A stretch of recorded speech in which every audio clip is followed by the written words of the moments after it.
Huwag ka na matakot. Andito na ako yan oh. Yan oh. Natatakot na naman si Lotlot. Tayo bumaba. Come on. Lagot na naman tayo nito mga lodi. Ayan oh. Ayaw bumaba ni Lotlot. Sira na naman ang conditioning natin nito. Pag ganyan.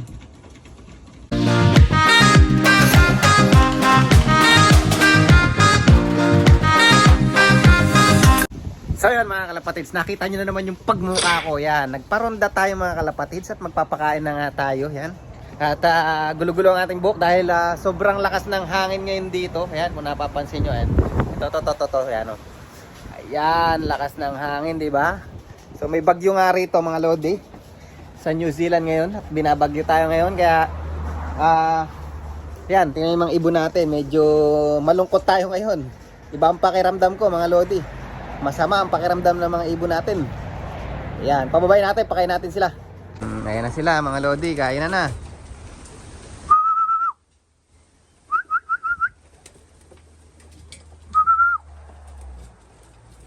Ba, nahihiya pa.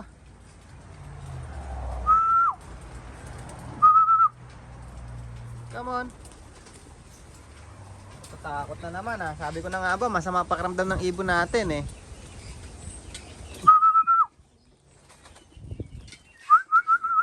Ay bumaba nila sa tabor no. Naloko na, ayaw na naman magsibaba ng mga ibon natin. Ano na naman nangyari? Sira na naman ang conditioning natin nito pag ganyang na-stress ang ibon. Lagot na. Dalawa na lang nasa bubong. Babaan na. Ano nangyari sa inyo? Ba't natatakot kayong bumaba?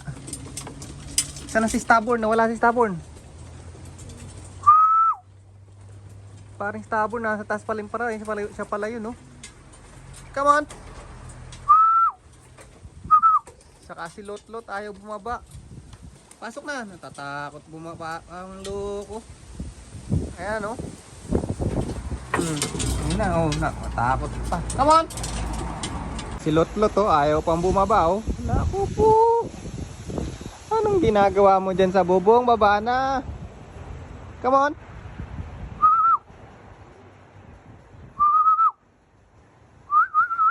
Tayo, lagot na.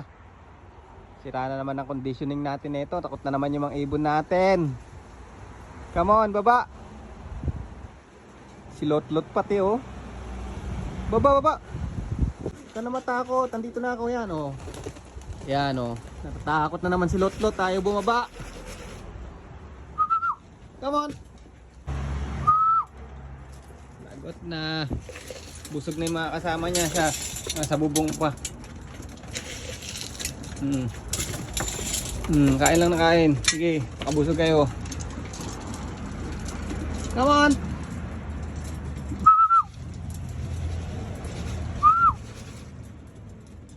Walang ayaw bumaba ni Lotlot. Lagot na naman tayo nito mga lodi. Ayan oh. Ayaw bumaba ni Lotlot. Lotlot, baba na. Come on. Come on. Natakot na naman to eh. Kaya ayaw bumaba eh. Sira na naman ang conditioning natin neto. Pag ganyan. Ayan oh, ang tagal bumaba oh. Ayan oh. Ayun, bumaba na. Ayaw mo pang bumaba kanina ha. Yan oh, ubusan ka tuloy ng pagkain oh. Ayun, tinan nyo, ayaw nyo kumain oh. Dapat dumadiretso yan sa pagkainan.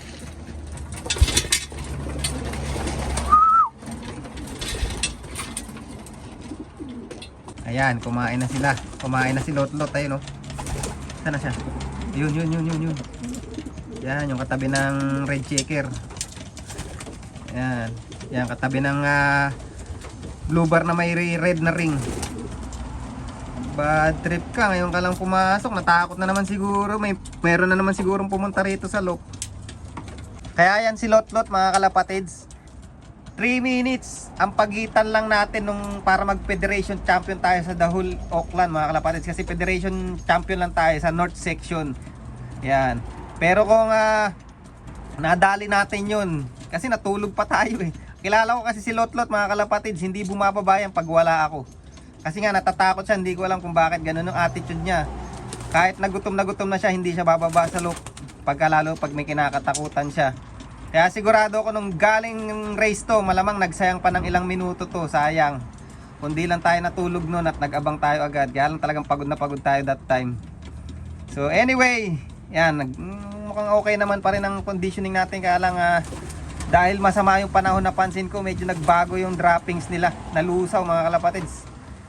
Yan, sama kasi ng panahon ngayon, no? Yan. Alright.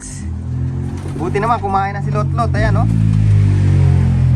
Yan, pakalakas ka ha. Mahirap-hirap ang race sa 700 plus kilometer. Mantakin mo, mahirap yung race mga lodi. From 500 jump to 700 plus mga kalapatids. 200 kilometer agad ang pagitan ng susunod na race namin. Tawid dagat pa rin yun. Kaya mapakahirap na race to. Yan, sana magdire-diretso lang yung ano nila, yung conditioning. Wag nang mag-off mga kalapatids. Kinakabahan din ako eh. Alright.